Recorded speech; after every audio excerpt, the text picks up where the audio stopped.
"This place is just as lousy as it used to be," said Petrov, the ambassador from the stronghold, as he stepped out of the cabin and was immediately hit by the stench of rotten wood.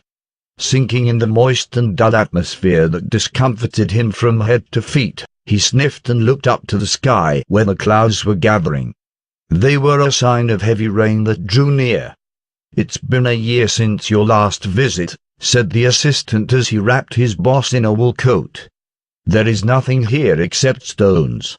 "It's been 1.5 years, stated Petrov. "Every season the Lord Duke sends a different person here, and the last time I came here was in summer. Apart from stones, there were other kinds of things here like fine furs and—" "What?" the assistant said with a dazed look. Petrov shook his head and said no more. When he crossed the board and set foot on the moss-covered wooden dock, the planks he stepped on were creaking so loudly that it made him believe it would only be a few years before the whole dock shattered into pieces. Yes, in addition to stone and fur, it was the land of Border Town that could not be underestimated. But a common assistant who only dealt with papers and numbers was not open-minded enough to understand. The land between Border Town and Longsong Stronghold was untouched and squeezed into a narrow channel, caged on each side by the impassable mountain range and the Redwater River. If it was Border Town that worked as an outpost and took the duty as a defensive line, the stronghold would easily possess the untouched land and farm it constantly. And with the natural barrier guarding it on both sides, managing it would be simple. The food harvested from the land would feed the rising population in the stronghold, and Border Town would become part of the stronghold rather than staying independent. The only disadvantage was that the operation would be expensive and would take 3 to 5 years. What a shame, when it came to investment, most nobles were no better than a poor businessman. "Why is there no ore in the storage yard?" Pointing toward the clearing, the assistant said, "Shouldn't they stack the ore before we arrive?" Petrov sighed softly. "We should pay our respects to His Highness." "Wait, Mr. Ambassador, why not wait for their welcome party?" the assistant suggested. Petrov was unsure if there would even be one, so instead he stated, "Let's go, the stables are just in front of us." This illustrated the difficulties with having the two lands independent. When the king sent out Prince Roland in the name of the royal decree on the selection of the crown prince, how would a loyal young man behave? Surely he would sweep everything under his wings, and as such, it was hardly possible that he would trade ores and gemstones for food and bread. He feared that gold royals would be all that the prince held dear. He would do the same under such circumstance, because no one would tolerate when all that they've reaped from the land was exchanged at such a low price. It seems that many people have forgotten that Longsong Stronghold is not merely a station run through Redwater River. Beyond it also exist many other places, like Willow Town, Fallen Dragon Ridge, and Redwater City, where he could sell minerals at market price, and he could take the refugees. They were only a little further than Longsong Stronghold.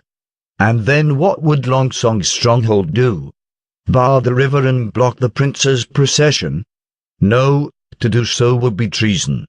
Even if it was a well-known fact that Prince Roland did not earn much favor from his father, the loyal name and blood could not be ignored. There were no better horses in the stable other than the old ones. They were weak and skinny with scruffy fur that left them trembling all over as they trotted slowly. The ambassador had no choice but to pay 2 gold royals as a pledge for 2 shabby horses, which carried them slowly on the flagstones along the river. "Look! Sir, is that a cargo boat from Willow Town?" the assistant called out, causing him to turn his eyes to where his assistant was pointing. Slowly, there came a sailing boat with 1 mast and a banner bearing a green leaf and scimitar hanging over it. Its high water line meant that the boat was full of cargo. Nodding his head and keeping a poker face, Petrov hid the very real concern that was triggered by what he had seen. He had not expected Prince Roland to act so early. If Prince Roland has begun to trade with the towns downstream of the Redwater River, then the advantage he has is shifting. He had intended to persuade his father to agree on acquiring ore at 30% less than the market price. And at any rate, there are gemstones that will be crafted into many valuable luxuries. However, this issue is under a monopoly, and is not for him to decide. Even the Honeysuckle family as a whole cannot make a decision unless all 6 noble families agree. But they seemed unaware of what had been changed as time had gone by, and barely had any response, or maybe the production in the mine was too low to draw their attention.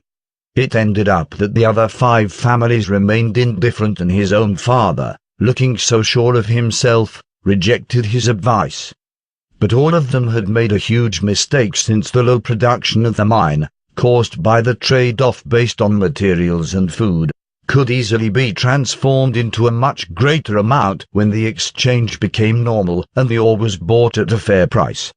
With this, the more border towns sold, the more money they would earn, resulting in an increase in ore the following year. But with this, Petrov thought the monopoly on all that he had hoped for would be unlikely to realize. From the view of the empty storage yard on the dock, it seemed that the prince had no plan of trading his stones for inferior wheat, as he had already summoned other buyers. 30% off would be his last bargaining chip if he still wanted to maintain business with Border Town. Willow Town would offer as much as half off the market price, since the long waterway between the 2 towns would add transportation costs, and they also had more than one source of minerals. The prices offered by Fallen Dragon Ridge and Redwater City would be even lower. As a result, Prince Roland may continue his business with the stronghold, especially for gemstones. But the problem was whether his father would agree on the contract that he decided to sign. What if the other families thought that the contract was a sign of surrender and handing over family interests? After all, they always treated Border Town as a sub-area of the stronghold and a supplier for whatever they needed. They rode slowly to the gate of the castle that was standing in the southeast corner of the town, whose lord had changed since his last visit. The guards saw the ambassador's voucher and immediately went to inform the lord. Prince Roland then quickly sent for Petrov. When both of them arrived at the hall, the prince was seated and waiting. "Mr. Ambassador, please take a seat." Roland clapped his hands, and the maids brought forward a scrumptious-looking meal. It included an entire roast chicken, boar trotter stewed with mushrooms, buttered bread, and a huge portion of vegetable soup. It looked like, whether in the border or not, whatever a prince wanted, he got it. Petrov naturally could not hold back. It took 2 days from the stronghold to Border Town with good winds. If he traveled on a freighter with multiple masts, then it would move even slower and take 3 to 5 days. There was no kitchen on the boat, and they would usually eat their own dried meat or wheat cake. Seeing the hot churning dishes, his mouth and throat filled with saliva. But the courtesy that he had been trained since his youth helped him keep his decent manners at the table. In comparison, the prince paid little attention to his own manners, especially with using a knife and fork.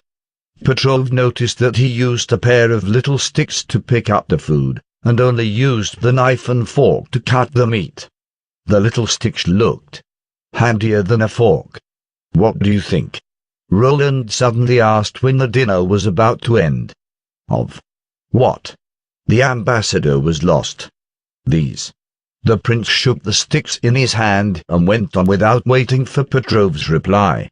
A knife and fork seem beyond most commoners' means, not to mention they are made from silver. However, a man who grabs food with his bare hands could easily take in much filth and become ill. Do you follow? The ambassador did not know what to say, as he barely understood the question. Maybe, he guessed, that the filth attached to the food that we eat could make us vulnerable to sickness. But how could that be true? People have eaten with their hands for a long time, and no one has died from such a thing. There are numerous pairs of oak sticks in Misty Forest, and they are both clean and accessible.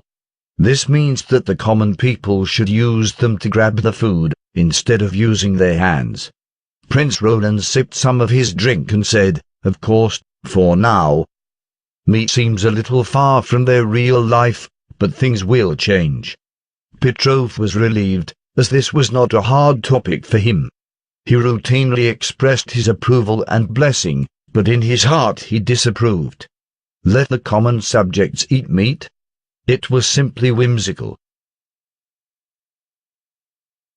Even in Grey Castle they are far from this point, not to mention in border town of this desolate land.